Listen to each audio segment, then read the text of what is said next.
आज नीरा का पढ़ाई में मन नहीं लग रहा था। सिर दर्द के कारण दिमाग की नसें फटी जा रही थी।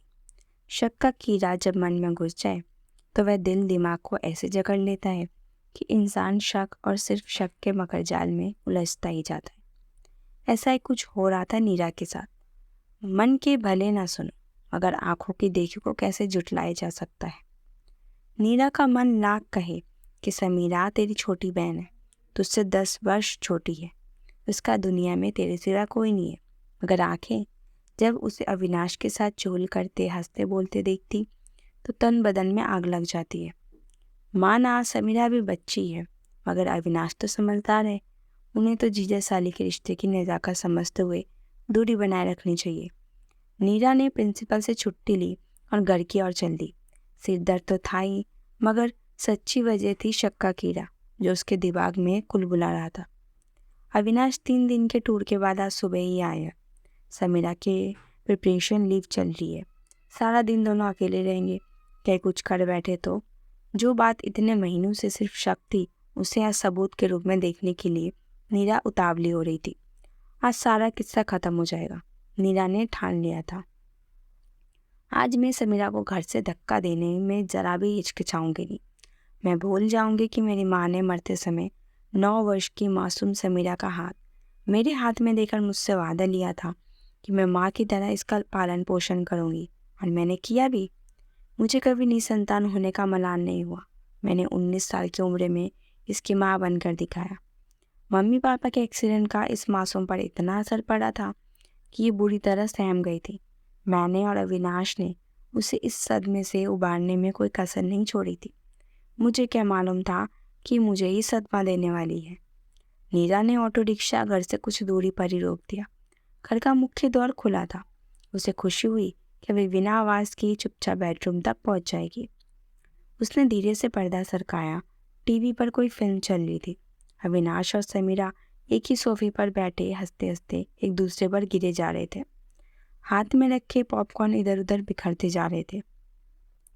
ये दृश्य देखकर नीरा भड़क गई।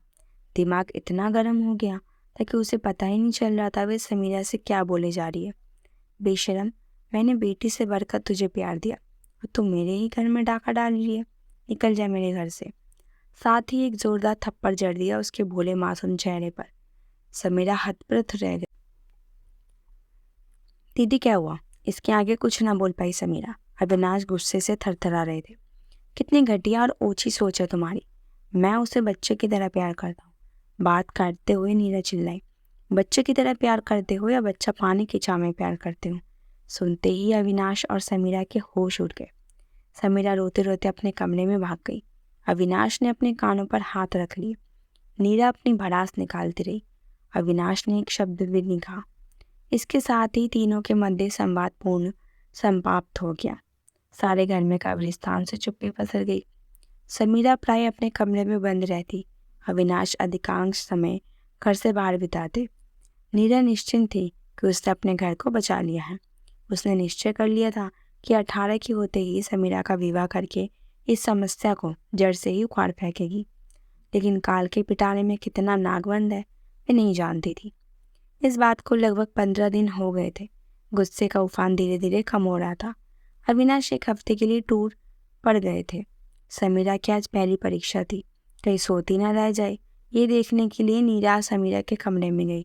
समीरा के बिस्तर पर एक लेटर पड़ा देखकर चौंक पड़ी, जिस पर लिखा था, मैं घर छोड़कर जा रही हूँ। मुझे ढूंढने या पुलिस में रिपोर्ट लिखवाने का कष्ट मत करना। नीरा के तो जैसे होश उड़ गए। अविनाश को फ़ोन किस मुंह से करती। परीक्षा का समय समाप्त होने पर उसके करीबी मित्रों को फ़ोन लगाया। बहुत मिन्नत के बाद उसने बताया कि समीरा परीक्षा देने नहीं आई। उसने तो शादी कर ली है, एक राजीव नाम के 32 वर्ष के युवक के साथ। उसने बताया कि नेट पर उसकी दोस्ती हुई थी उसके साथ। सुनकर दुख से अधिक गुस्सा आया नीरा को। ये नेट और मोबाइल पर 4 दिन की खुसर पुसर वाली बेमेल शादियाँ कहीं टिकती है भला? अपने को स्मार्ट समझ रही है। ये सिला दिया है मेरी परवरिश का। अरे, उसके भले के लिए 2 शब्द कह दिए तो क्या मुंह उठाकर चले देगी और बिना बताए शादी भी कर लेगी। नीरा के मुंह से आ निकल गई, लेकिन उसके अपने मन को समझा लिया। वह ढूंढने की कोशिश नहीं करेगी तो आ जाएगी अपने आप। किसी सहेली की घर छिपी होगी, लेकिन ऐसा कुछ नहीं हुआ। समीरा तो नहीं लौटी, मगर अविनाश लौटने पर नीरा पर बरस पड़ा। वह समझ नहीं पा रहा था कि इतना सब कुछ होने पर भी नीरा हाथ पर हाथ धरे कैसे बैठी है। अविनाश ने अपने स्तर पर समीरा को ढूंढने की मुहिम चला दी कि लेकिन उसे कोई सुराग न मिला। इस बात को 1 महीना हो गया था। एक रात इंदौर पुलिस स्टेशन से फ़ोन आया कि समीरा ने मुंबई में आत्महत्या करने का प्रयास किया है। अब कूपर हॉस्पिटल विलवाड़े पहुंचो। खबर सुनते ही दोनों के होश उड़ गए और वे अगली फ्लाइट में मुंबई पहुंच गए। कूपर हॉस्पिटल पहुंचकर पता चला कि समीरा आईसीयू में भर्ती है तथा जीवन मृत्यु के बीच झूल रही है। तफ्तीश के लिए आए पुलिस वाले ने राजीव के कच्चे चिट्ठे का जो खुलासा किया, उसे सुन दोनों के पैरों तले जमीन खिसक गई। पुलिस वाले ने बताया, राजीव फरार है। उसके मुंबई में कई गैर कानूनी धंधे हैं। सट्टा, मैच फिक्सिंग और ड्रग्स का धंधा भी चलाता है। इंटरनेट पर लड़कियों से दोस्ती कर शादी रचाता है, बाद में धंधे में डाल देता है। डांस बार की लड़की से इसका पता निकला। घर गया तो वो लड़की, क्या नाम है? हाँ, समीरा। समीरा बरामद हुई। उसे कुछ नहीं मालूम था। उसको पुलिस स्टेशन चलने को बोला तो दो मिनट में आती बोलकर अंदर गई और जहर खा ली। हम ही उसको उधर हॉस्पिटल लाया। नीरा फपक फपक कर रो रही थी और बार बार अविनाश से माफ़ी मांग रही थी। अविनाश, मैं तुम दोनों की गुनहगार हो। ना मैं मूर्खतापूर्ण शक करती, न समीरा जल्दबाजी में ये बेईमान शादी करती। अविनाश आहत स्वर में बोला, नीरा, मैं समीरा को अपनी बच्ची की तरह प्यार करता था ताकि उसे पिता की कमी महसूस ना हो, पर तुमने तो गलत अर्थ ही निकाल लिया। मैं अपने बच्चे का रूप उसमें देख रहा था, मैं अपने पिता का रूप मुझ में देखती थी। उम्र में बहुत अधिक अंतर होने की वजह से उसने बड़ी सहज रूप से मुझे पिता का स्थान पर रख दिया था। समझने की कोशिश करो, जैसे ही तुमने मुझे उसकी ज़िंदगी से हटाया, उसने अपने से इतनी अधिक उम्र के व्यक्ति से ब्याह रचा लिया। उसके अंदर की तरफ को समझो। वह फादर फिगर ढूंढ रही थी और अचानक जब पुलिस ने खुलासा कर दिया कि वह इतना बड़ा क्रिमिनल है, तो उसे धक्का लगना स्वाभाविक था। उसका विश्वास चकनाचूर हो गया। उसका खुद पर से विश्वास उठ गया। उसे लगा होगा कि जीवन में कुछ बचा ही नहीं। शायद यही सोचकर उसने जीवन का अंत करने का प्रयास किया होगा। नीरा के तो आंसू थमने का नाम ही नहीं ले रहे थे। उसे चुप कराते हुए अविनाश बोला, देखो, बीती बातों पर रोने का कोई फायदा नहीं है।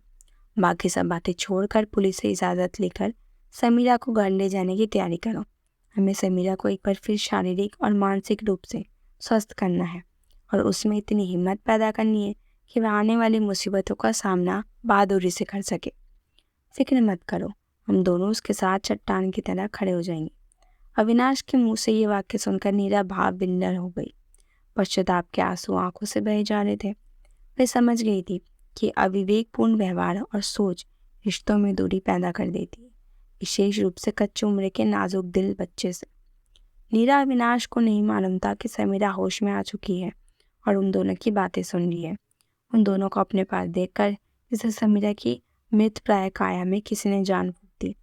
आज उसे महसूस हो रहा था कि अपनों का प्यार कितना बड़ा संबल होता है।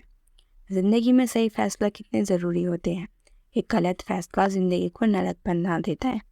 धन्यवाद।